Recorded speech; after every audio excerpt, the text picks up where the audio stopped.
আসতেছে ইনশাআল্লাহ। ওবায়দুল কাদের হচ্ছে বাংলাদেশের বিখ্যাত ভয়ঙ্কর ছাপাবাজ। ওবায়দুল কাদের, নোয়াখালীর মানুষ আপনাকে ধিক্কার জানায়। ওবায়দুল কাদের, নোয়াখালীর মানুষ আপনাকে থুতু নিক্ষেপ করেছে। শেখ হাসিনা উনি তাহাজ্জুদের নামাজ পড়ে, পাশাপাশি শামীম ওসমান সাহেব তাহাজ্জুদ পড়েন, মমতাজও তাহাজ্জুদ পড়ে, আমাদের ওবায়দুল কাদের সাহেবও তাহাজ্জুদ পড়বেন। ইডেন কলেজের ওই দুই মহিলা রিয়া এবং রাজিয়া, ওরাও নাকি তাহাজ্জুদ পড়বে। হাইরে তাহাজ্জুদের লোকে ভরা বাংলাদেশ, এত তাহাজ্জুদের বুজুর্গি লোকেরা থাকা অবস্থায় 2018 সালে আওয়ামী লীগ রাতের অন্ধকারে অন্য পথের ছোড়াগুলি দিয়ে ক্ষমতা এসেছে। এটা প্রত্যেকটা মানুষ বলবে, এটা আমার কথা না। তোমার দলের চাকা উপরে আছে বলে যারা মানুষের উপরে জুলুম করছো, আলেমদেরকে ধরতেছো, মুসল্লিদেরকে ধরে ধরে জেলে ঢুকাচ্ছ, সময় আসবে এমন ইন্দুরের রক্ত অপমান পাওয়ার জন্য। সম্মানিত দর্শক মণ্ডলী, আসসালামু আলাইকুম। আশা করি সকলেই অনেক অনেক ভালো আছেন। আজকের এই ভিডিওটি শেষ পর্যন্ত দেখার জন্য অনুরোধ করছি, কেননা আপনারা দেখেছেন এই ভাইরাল সাইফুল হকারকে হয়তো আপনারা সকলেই চিনেন। এই সাইফুল হকার আওয়ামী লীগকে নিয়ে এবং আওয়ামী লীগের সাধারণ সম্পাদক ওবায়দুল কাদেরকে নিয়ে এবং প্রধানমন্ত্রীকে নিয়ে কিছু কথা বলার কারণে তাকে গুম করা হয়েছে। ইতিমধ্যে কিন্তু বাংলাদেশের কোথাও তাকে খুঁজে পাওয়া যাচ্ছে না। তিনি আসলে যে কথাবার্তা বলেছেন তা এখন বাস্তবে পরিণত হয়ে গেছে। তার পাশাপাশি আপনাদেরকে দেখাবো আল্লামা দিলওয়ার হোসেন সাঈদী সাহেব, তিনি আজ থেকে 11 বছর আগে তিনি একটা কথা বলেছিলেন। তিনি বলেছিলেন যে এমন একদিন সময় আসবে তোমরা পালানোর জন্য ইঁদুরের গর্তও পাবে না। আজকে কিন্তু সেই কথাটা বাস্তব হয়ে গিয়েছে। সম্মানিত দর্শক, আজকে একে একে দুটো ভিডিও আপনাদেরকে দেখাবো যে আল্লামা দিলওয়ার হোসেন সাঈদী সাহেব আজ থেকে 11 বছর আগে কি বলেছিল এবং সেই ভাইরাল সাইফুল হকার ওবায়দুল কাদেরকে নিয়ে এবং আওয়ামী লীগকে নিয়ে কথা বলার কারণে তাকে গুম করা হয়েছে। দর্শক সরাসরি স্ক্রিনে চলুন, ভিডিওটি অত্যন্ত গুরুত্বপূর্ণ, নাটা নিয়ে শেষ পর্যন্ত দেখার অনুরোধ রইল। বাঁচাও দেশ, আম জনতার নির্দেশ। সসম্মানে যদি এই নির্বাচন কমিশনার আপনি বিদায় না নেন, বাংলার মানুষ জুতার পিটা করে আপনাকে বিদায় করে দেবে ইনশাআল্লাহ। ওবায়দুল কাদের হচ্ছে বাংলাদেশের বিখ্যাত ভয়ঙ্কর ছাপাবাজ। ওবায়দুল কাদের, নোয়াখালীর মানুষ আপনাকে ধিক্কার জানায়। ওবায়দুল কাদের, নোয়াখালীর মানুষ আপনাকে থুতু নিক্ষেপ করেছে। ছাপাবাজি ছাড়ুন, পাপড়বাজি ছাড়ুন, আপনাদের পক্ষে দেশের 10% মানুষও নেই। ওবায়দুল কাদের সাহেব, বাংলার ইতিহাসে আপনার নামটা ভয়ঙ্কর ছাপাবাজের খাতায় লেখা থাকবে। আপনি আওয়ামী লীগের 12টা বাজিয়েছেন মিথ্যা কথা বলতে বলতে। আপনার মিথ্যা কথা জনগণ প্রত্যাখ্যান করেছে। ওবায়দুল কাদের সাহেব, আপনার পাপড়বাজি জনগণ প্রত্যাখ্যান করেছে। আজকে উত্তাল জনসমুদ্রের মাঝখানে দাঁড়িয়ে আমি ঘোষণা দিতে চাই, আমার বাড়ি নোয়াখালী জেলায় বাংলাদেশ আওয়ামী লীগের সেক্রেটারি ওবায়দুল কাদেরের এলাকায় আমি কাদের সাহেবকে বলবো, আপনি বলেছিলেন বিএনপির লোক নাই।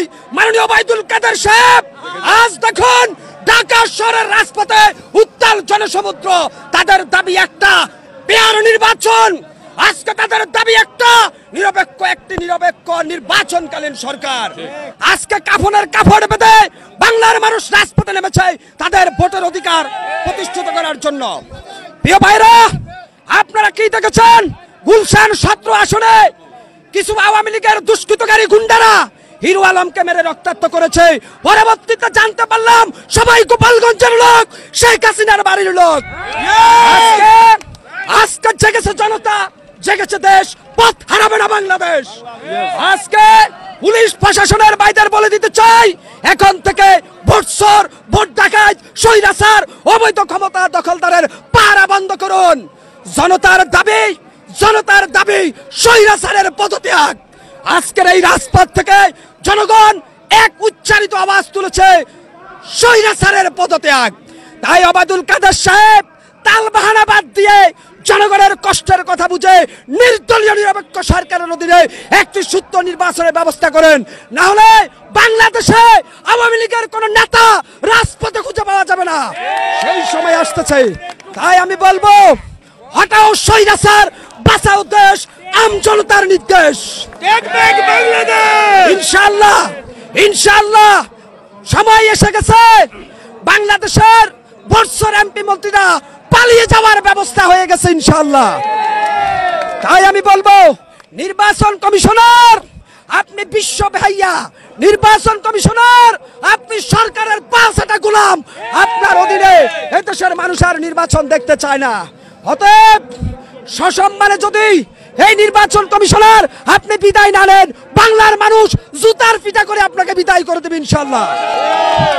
তাই আসুন আমরা ঐক্যবদ্ধভাবে বৎসর ভোট ডাকাত স্বৈরাচারের বিরুদ্ধে গণ আন্দোলন শুরু করবো ইনশাআল্লাহ।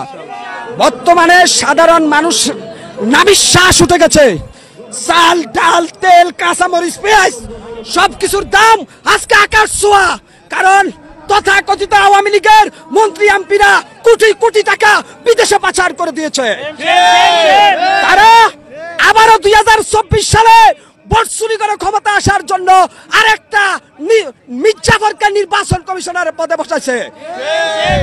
এই নির্বাচন কমিশনার বিশ্ব বেহাইয়া, এই নির্বাচন কমিশনার প্রতারক, ধোঁকাবাজ, বেঈমান। ভাই মাননীয় ওবায়দুল কাদের সাহেব রাজপথে জনতার উত্তাল ঢেউ প্রমাণ করে বাংলাদেশে আওয়ামী লীগের জনপ্রিয়তা 5% নেমে এসেছে। অতএব সময় থাকতে যদি শুভবুদ্ধির উদয় না হয়, বাংলাদেশের মানুষ শ্রীলঙ্কার মতো আপনাদেরকে পিটিয়ে পিটিয়ে জাইঙ্গা খুলে ফেলবে। তাই আসুন সরকারকে বলে দিব, তাড়াতাড়ি ক্ষমতা ছাড়ুন, আপনি তাড়াতাড়ি ক্ষমতা হস্তান্তর করুন। শেখ হাসিনাকে আজকের এই জনসমুদ্র থেকে আমি বলে দিতে চাই, সাধারণ হকার হিসাবে আপনি নির্দলীয় নিরপেক্ষ সরকারের হাতে ক্ষমতা হস্তান্তর করুন। তেলবাজ, সামিসিকা, বর্ষরেরা আপনাকে আর রক্ষা করতে পারবে না। এবারের সংগ্রাম গণতন্ত্র পুনরুদ্ধারের সংগ্রাম, এবারের সংগ্রাম বর্ষদের বিরুদ্ধে গণপ্রতিরোধ করে তোলার সংগ্রাম, এবারের সংগ্রাম অবৈধ ক্ষমতা দখলদারদেরকে বাংলার জমিন থেকে বিদায় করার সংগ্রাম। অসত্যের কাছে কবু নত নহে শের, ভয়ে কাঁপে কাপুরুষ, লড়ে যাইবে। আমি লড়তে চাই, লড়তে জানি অন্যায়ের বিপক্ষে। ক্ষমতায় যারা থাকে, ক্ষমতার মোহে চতুর্দিকে অন্ধকার দেখে, মনে করে আমার পতন আর হবে না। কিন্তু তোমাকে বুঝিবে যে গোকুলে বাড়ি শেষে গাড়ির চাকা সব সময় উপরে থাকে না। গাড়ির চাকা সব সময় উপরে থাকলে গাড়ি তো চলবেই না। গাড়ির চাকা ঘোরে বলেই তো গাড়ি চলে। সুতরাং এই উপরে তোমার চাকা উপরে এখন আছে বলে, তোমার দলের চাকা উপরে আছে বলে যারা মানুষের উপরে জুলুম করছো, আলেমদেরকে ধরতেছো, মুসল্লিদেরকে ধরে ধরে জেলে ঢুকাচ্ছ, সময় আসবে এমন ইন্দুরের গর্ত অপমানা পালাবার জন্য।